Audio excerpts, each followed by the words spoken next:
ఇదే అసెంబ్లీలో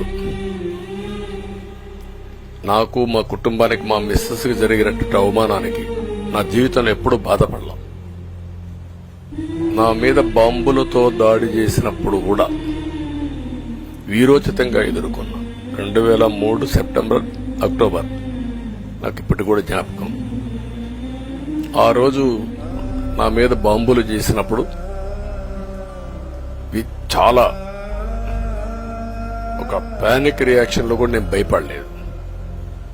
అలాంటి వ్యక్తిని మీరు చూస్తే, అది ఆ సంఘటన చూసిన తర్వాత ఇలాంటి కౌరవ సభలో ఉండడం కరెక్ట్ కాదని అసెంబ్లీలో చెప్పి, దానికి కూడా మైక్ ఇవ్వకపోతే చెప్పేసి బయట వచ్చి ప్రెస్ కాన్ఫరెన్స్ చెప్పి అనౌన్స్ చేశాను.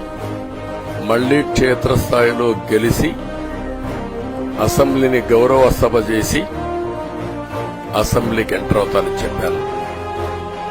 నేను ఏదైతే ఆ రోజు ఒక ప్రతిజ్ఞ చేశానో దాన్ని నిజం చేయడానికి ప్రజలు సహకరించారు. మామూలుగా సహకారం కాదు.